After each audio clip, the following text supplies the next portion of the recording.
Publicité ciblée. Alors, comment vont faire les pros pour cette après-cookie? Comment se préparent-ils? On en parle avec justement des spécialistes du marketing et de la pub digitale. Mikim Chikli, présidente directrice générale Europe, Afrique, Moyen-Orient de Weborama. C'est un groupe français spécialiste de l'optimisation des actions marketing et des campagnes publicitaires par la collecte et la science des données. Avec moi également Geoffrey Berton, cofondateur de Quarry, qui est une plateforme de marketing et de ciblage publicitaire spécialisée dans les solutions sans cookies.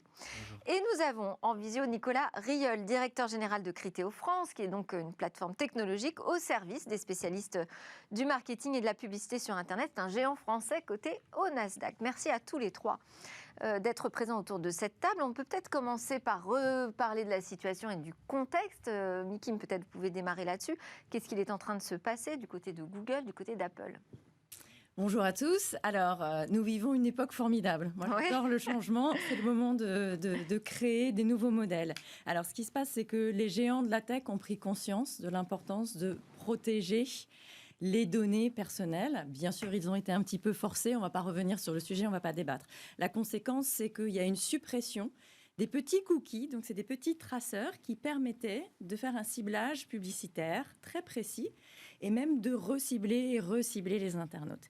Ces petits cookies... C'était la spécialité d'ailleurs de Criteo, ce reciblage. Tout à fait, tout à fait. Le succès de Criteo. On va lui donner la parole tout de suite après. Ces petits traceurs vont disparaître, les cookies vont disparaître. Ils ont déjà disparu dans l'écosystème d'Apple et de Firefox d'ailleurs. Et Google est en train de les faire disparaître, donc annonce qu'ils vont les faire disparaître d'ici 2022. Ils n'ont pas encore annoncé complètement de date. Tous les cookies, c'est les cookies qui permettent en fait de suivre l'internaute lors de ces différents surfs. C'est ça, c'est ce qu'on appelle les cookies tiers. Donc les cookies premiers, les cookies first, sont des données qui sont des données propriétaires des plateformes. Et donc, ces cookies-là vont continuer, vont rester. Et donc, il va y avoir des solutions qui vont se mettre en place. Donc, on travaille ensemble sur le marché publicitaire avec Nicolas, Geoffrey, pour créer des écosystèmes beaucoup plus respectueux de l'internaute et avoir un marché publicitaire plus respectueux. Donc, voilà ce qu'il est en train de se passer sur le marché. Alors, on va faire réagir tout de suite Nicolas Rieul de Criteo, parce que c'est vrai qu'on a connu Criteo au départ comme le pro du reciblage sur Internet. Donc ça, c'est une époque révolue. Alors non, on voit toujours évidemment cette solution. On s'est fait connaître et on a accompagné la croissance du e-commerce pendant des années sur la génération de ventes en ligne. C'est le produit effectivement de retargeting qui est en fait le ciblage d'un prospect qui est chaud. Mais Criteo a entrepris une diversification de ses produits il y a quelques années aujourd'hui. Donc ce n'est pas que du retargeting, effectivement, aujourd'hui chez Criteo. Si on regarde, on a une entreprise aujourd'hui qui fait à peu près 2 milliards de dollars de chiffre d'affaires. Et pour vous donner une idée, aujourd'hui, c'est 25% de notre chiffre d'affaires monde qui n'est pas du retargeting. Et ça, c'est en croissance de 60%. Donc, on a une vraie diversification de nos produits.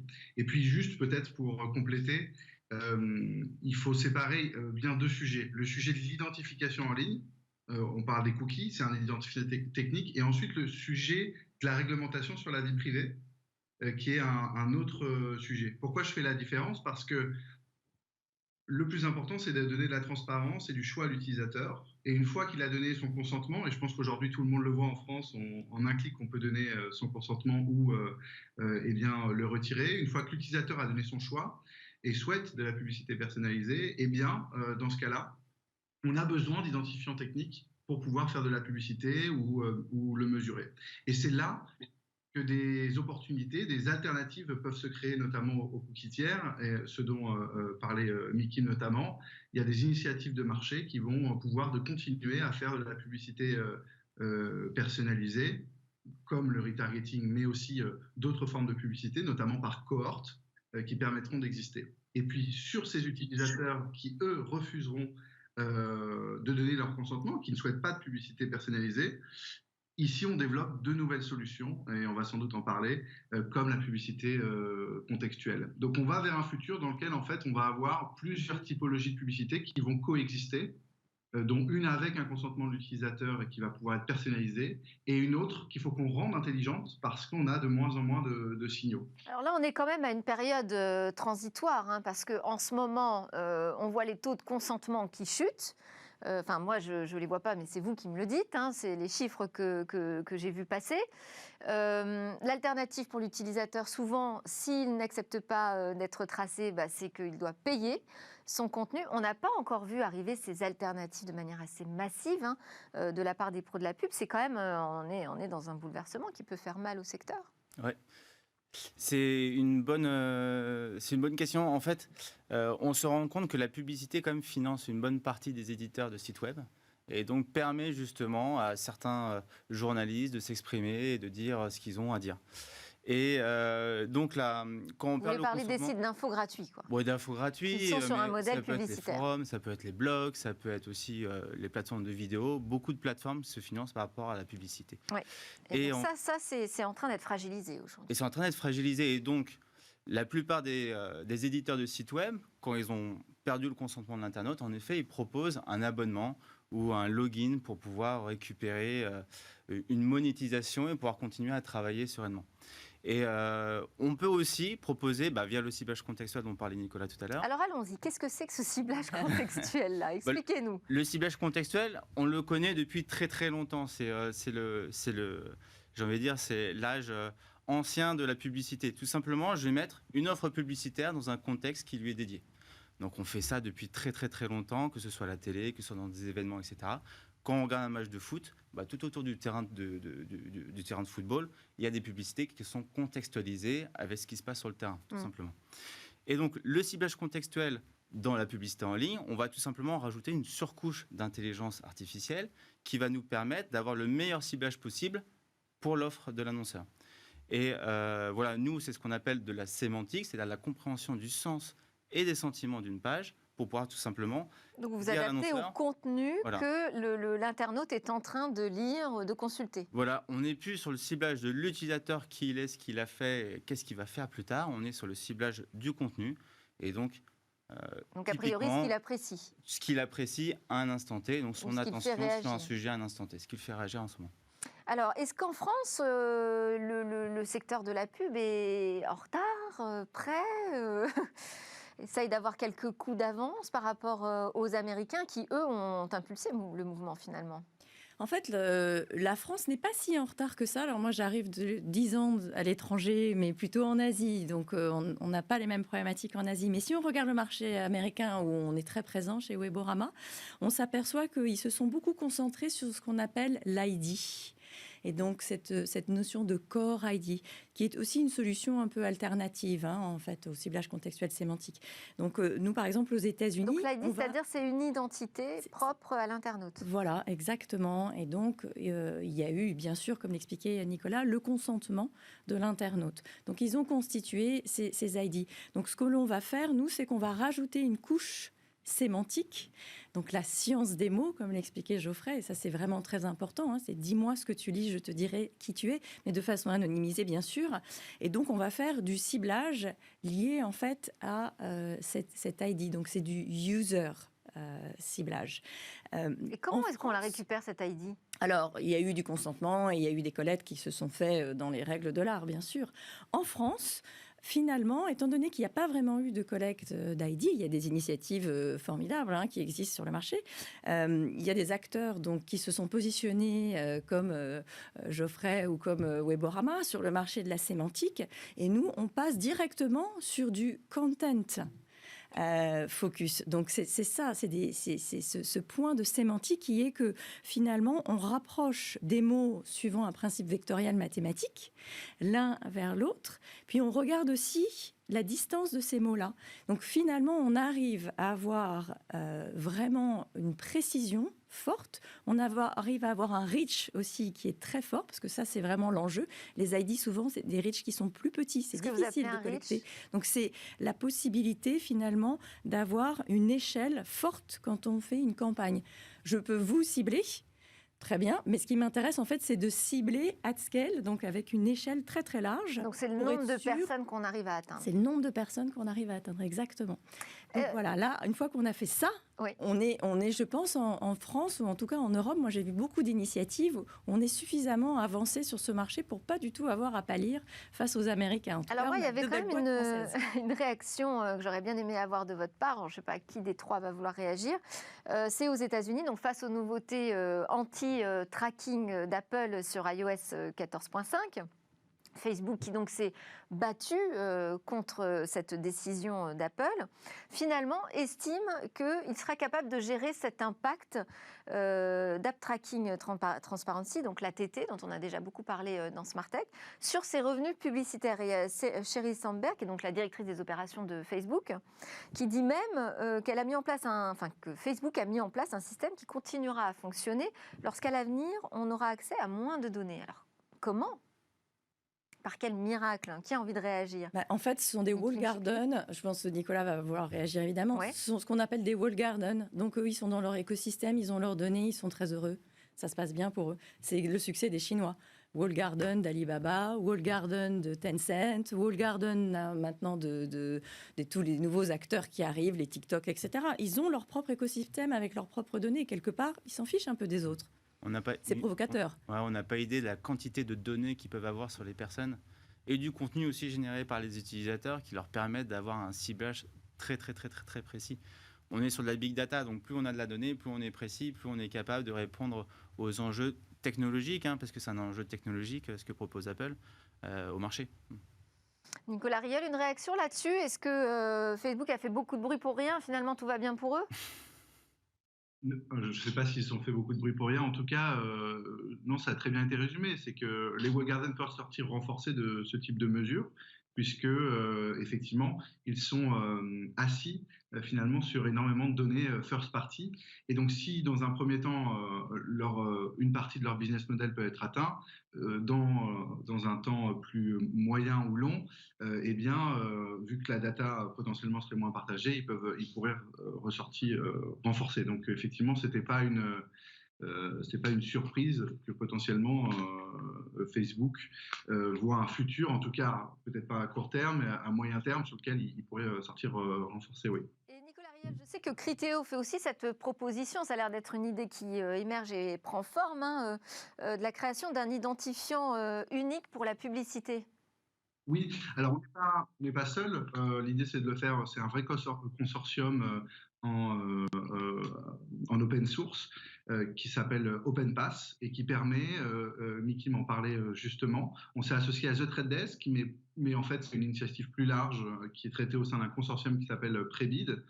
On développe notamment, The Trade Desk va le développer plutôt aux États-Unis, Criteo sur la région européenne pour arriver. L'idée derrière, qu'est-ce que c'est? L'idée, c'est d'être indépendant des navigateurs, des OS, et que le marché de la publicité ne soit plus dépendant de gatekeepers, de grandes plateformes, et puisse finalement vivre sa vie en étant indépendant directement, avec une relation avec l'utilisateur, en donnant de la transparence et du choix, et une relation avec les éditeurs et les créateurs de contenu. C'est ça le projet qui est lancé derrière.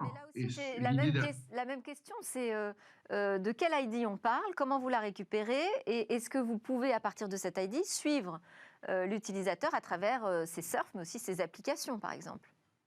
Ouais, l'idée, c'est effectivement d'avoir un Internet qui n'est pas fractionné et qui est interopérable. Qu'est-ce que ça veut dire? Aujourd'hui, en fait, on a différents walled gardens, mais on a différents écosystèmes. Apple va avoir ses propres règles au sein des applis, puis d'autres règles au sein de Safari, et puis on va avoir des règles au sein de Chrome. L'idée, c'est de donner de la simplicité à l'utilisateur. Une fois qu'il donne son consentement, il a un endroit où il peut gérer l'intégralité de la gestion de ses données pour la publicité. Et donc, il peut opt-out pour tout en même temps, mais il peut aussi donner son opt-in pour tout en même temps. Et puis, régler ses paramètres en fonction de ce qu'il préfère sur un endroit simple et unique. Alors qu'aujourd'hui, c'est complètement fragmenté et on va d'un univers à un autre univers. Et en fait, pour l'utilisateur, il peut être perdu parce qu'il doit aller dans plusieurs paramètres différents pour donner son consentement. Donc, on redonne finalement un choix plus simple et plus centralisé au consommateur d'un côté. Et de l'autre, on a des acteurs et le marché de la publicité et des médias qui peut continuer d'être financé en n'étant pas dépendant des grandes plateformes. Mais est-ce que ça veut dire que je donne mon consentement une fois pour tout, pour la vie ? Non, vous pouvez toujours reprendre le consentement. Ça, c'est pas possible. La réglementation ne l'acceptera jamais. Non, il y a vraiment cette règle où vous pouvez changer d'avis, heureusement. Je pense que ce que Nicolas explique est assez important. Si on recentre le débat de comment on va faire sans cookies, il y aura le système des ID, dont Nicolas vient de parler. Il y a d'autres solutions qui existent sur le marché. Il y a le système dont on n'a pas encore parlé, que Google met en place au travers de son groupe de travail, Privacy Sandbox, W3C, qui semble ressembler à quelque chose proche des cohortes. Et là, ils ont un sujet de consentement à faire valider. Des groupes, on cible des groupes d'individus qui ont le même comportement, mais de façon anonymisée. Donc voilà, ça sera la troisième étape. Donc ça sera un cohorte, une sorte de cohorte. Est-ce que Google va tirer l'épingle du jeu, va emmener tout le marché avec lui? Bon, voilà, question mark. Et puis, il y a la solution contextuelle. Il y aura certainement d'autres solutions qui vont se créer. Mais aujourd'hui, ces trois solutions-là existent l'ID, existe le contextuel. Le contextuel, je pense qu'il a un avenir radieux. Sur ces trois solutions, les Français et les Européens sont positionnés ? Oui, alors les Américains sont moins quand même sur le sandbox de Google. Oui, les Américains sont très forts. Après, est-ce qu'ils vont tous s'entendre, puisqu'il y a quand même une guéguerre entre un Zuckerberg, un Tim Cook, etc. Mais ce qui est sûr, c'est que sur le contextuel, on a une carte à jouer très forte, parce qu'ils se sont pas complètement, ils sont là, mais ils se sont pas complètement mis sur le sujet. Et nous, on voudrait vraiment accélérer sur ce sujet-là. Et je pense qu'il y a une place à prendre en Europe et en France. Alors là, je ne peux donner la parole qu'à Geoffrey Berton, puisque Query, c'est vraiment son positionnement. Le ciblage contextuel. Est-ce que vous pouvez nous donner un exemple concret, précis de ciblage contextuel? Ouais. C'est très simple. Imaginons, qu'est-ce que vous aimez dans la vie? Le foot. Le foot, on parlait de yoga sinon. Bon, ok, d'accord. Le yoga, plus tard. Oui, donc si vous aimez le foot, vous allez voir par exemple un résumé d'un match sur un grand site de sport. Là, je crois que c'est l'annonce de Didier Deschamps, des 26 ce soir, voilà. joueurs vous regardez l'annonce de Didier Deschamps qui vont participer à l'Euro 2021. Alors, prenons cet exemple. Vous faites la liste de tous les sites de news qui vont parler du sujet. Et en fait, le sujet, la thématique, nous, notre technologie va reconnaître que ça parle de sport et plus précisément de football.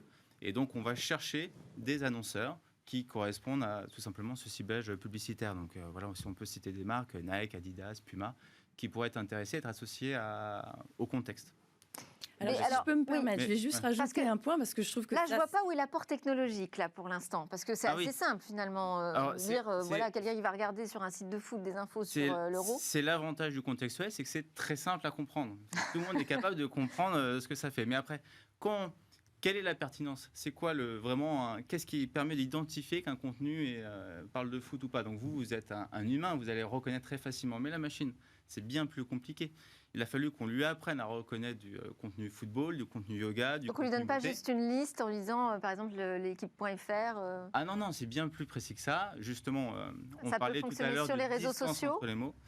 Alors, ça pourrait ça pourrait fonctionner sur les réseaux sociaux, mais les réseaux sociaux, le contenu généré par l'utilisateur est un contenu personnel. Donc nous, on se l'interdit chez Query. On ne travaille pas avec les réseaux sociaux ou sur les plateformes qui sont user-generated content, c'est-à-dire générés par l'utilisateur.